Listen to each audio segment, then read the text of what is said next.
Welcome to another episode of Done is Better Than Perfect. I'm your host, John Grubbs. Welcome to the show. I have something interesting to share with you before we get into our topic.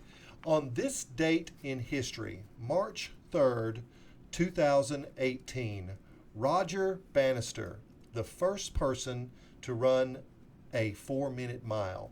British runner Roger Bannister ran the 4-minute mile in 1954 in 3 minutes 59.4 seconds, according to his book, The 4-Minute Mile.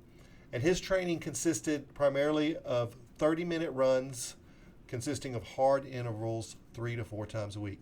So if you remember this time in history, we were told that it is impossible for a human being to run a mile in less than 4 minutes. And it just goes to show that things that are impossible remain that way until it's proven wrong. So this day, 2 years ago, Roger Bannister passed away. So for our topic, we're going to share how to use good stress to improve retention and push people harder. So the question I have for you is, can stress be good? Can stress be a positive thing for us? Now, if you check Google, and it's all about lowering stress at work. And from reading this work, we think, well, workplace stress must be an epidemic. As leaders, we are challenged to lower the pressure, take it easy on our people. Do not demand more. Do not demand better. Do not demand faster. Your people will quit if you put them under stress, and you cannot have high expectations with today's fragile workforce. Does all of this sound familiar? My research finds the opposite. I mean, top performers are quitting because they are bored and don't feel challenged. They feel underutilized and are underwhelmed. And this idea that stress is bad is only partly true. There are two types of stress at work. Negative stress is feeling overwhelmed and out of control, and of course that's bad. But positive stress is being challenged out of our comfort zone. And this distinction is important because leaders can use positive stress to retain high performers on the job. So think of stress on a spectrum. Negative stress is on one end and positive stress is on the other end. If you need another analogy for stress, think good cholesterol and bad cholesterol. Now here's something interesting. Parkinsons Law states that work is expanded to fill available time. So what does this mean? People will spread their work out to meet the time requirement. If we are expected to work 8 hours, we will spread our activity over that period. Well, guess what? Once we feel the impact of spreading out the work, intuitively we know that there's more to offer inside us, and boredom will set in and we start to consider other work opportunity. Now, there's a corollary to this. It's called Horstman's corollary. Let me spell that for you. Horstman. Horstman's corollary. And it states that work contracts to the time we allow for it. So if your boss walks into your office and tells you to prepare a speech for a meeting in 15 minutes, you require laser focus to get the work done, and you can't overthink or overanalyze the activity. I mean, you just have to get it done. So that's Horstman's corollary. So the idea that stress is bad is a myth, people. It's just a myth.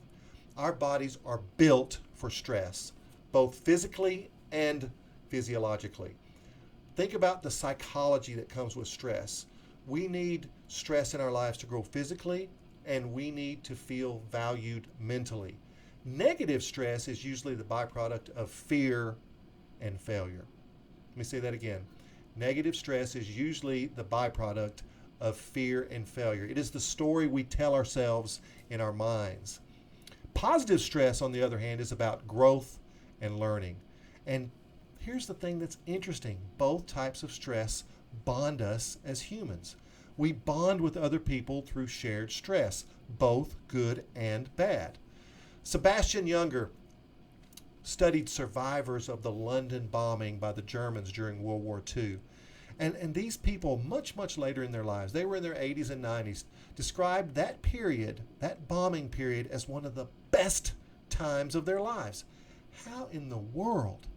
I mean, think about this. For 57 days, Germany bombed the city of London. By day, people attempted to live a normal life. By night, they crawled into tunnels and sewers below the city. Each day, they crawled back out of these holes to determine what was left and try to live a normal life. Over and over, the process repeated itself for nearly 2 whole months. So, when asked why was this time so favorable in their lives, they stated it was because we became so close to each other. People fell in love in those holes underground. Babies were born. So, this idea that stress is bad is not necessarily holding water. And the military units have figured this out. I mean, think about this. Military units remain in contact for many, many years after experiencing stress together. Sean Acker in the Harvard Business Review said after centuries of practice, the military has learned that if you go through stress, 1, with the right lens, and 2, with other people, you can create powerful and meaningful narratives and social bonds that people will talk about for the rest of their lives. And those bonds just might keep people in your organization. I mean, even when there's a probability that they're getting paid less than in the private sector, they might stay, even if it's not safe. Why? Well, that's because of viewing stress as a threat to happiness. Organizations like the military derive their culture from the pride of being able to overcome stress and challenges together. So what does that mean?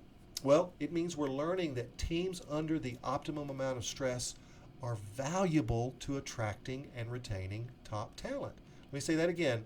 Teams that are under the optimum amount of stress are valuable to attract and retain top talent. And avoiding stress actually causes a negative fight or flight reflex. And the result is we have headache and fatigue. So the lack of stress can have a physiological impact on us as well. So in my team building sessions, I create stress labs, actual stress labs that bond participants together. And while they think they're just playing games or competing with each other, they are actually part of a deliberate learning activity that becomes clear when we debrief at the end. The physiological or psychological implications of competition are powerful when we use them to create unity for people. And something we also do is I have them share negative events in life to create vulnerability. And what we've discovered is that being vulnerable with a team is a prerequisite for trust. In other words, we have to be vulnerable in order for other people to trust us to do the same. And when that happens, trust becomes this bonding agent for strong teams. So if you're not doing team building with your employees, you're missing a huge opportunity. Now, to deploy stress properly, I want you to remember that a collective experience is powerful. You want people to do this together. Putting a team together at work can be an effective tool to retain top performers. Put them on a team and push people both individually and collectively harder and remove the fear of failure. Push them hard, but remove the fear of failing. Negative stress comes from fear. Positive stress comes from opportunity and growth. If people are pushed to grow, the response is positive. Let me say that again. If people are pushed to grow, the response is positive even if failure happens. They feel stronger for the experience. So here's another key point. Teach your leaders, especially your frontline supervisors, to challenge people with opportunity. Culture is defined by the words we use, people. Culture is defined by the words we choose to use. And telling someone they can do more and you believe in them is powerful. Keep people from becoming comfortable as a pathway towards complacency. Our comfort zone is a negative place when it comes to growth and retention. Top performers want to be challenged because it is the pathway toward opportunity. Create goals that are just out of reach, and you will be amazed at what you can accomplish. And avoid these traditional SMART goals that are attainable and realistic. Instead, opt for ambitious goals. Opt for radical goals. Sports have always been a powerful metaphor to me. In the mediocrity of life, excuse me, in the laboratory of life, we find success.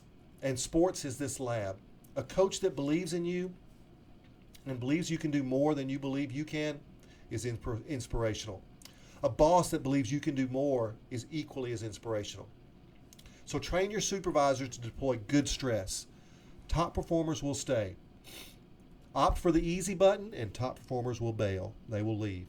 It may sound counterintuitive, but the harder you push people, the more they want to perform, as long as they know you have their interest in mind. So be more like a drill sergeant than a babysitter. Yes, I said that. Be more like a drill sergeant and stop being a friggin' babysitter.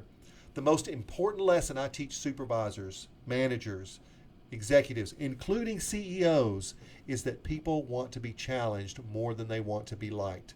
They already have a mother that loves them. You need to push them. So if you enjoyed this show, slam the tiny bell, subscribe to the channel, share this everywhere. Together, we can make good stress popular again. She has been lonely and left out. Let's bring her back. Always remember that done is better than perfect. I'll see you next time.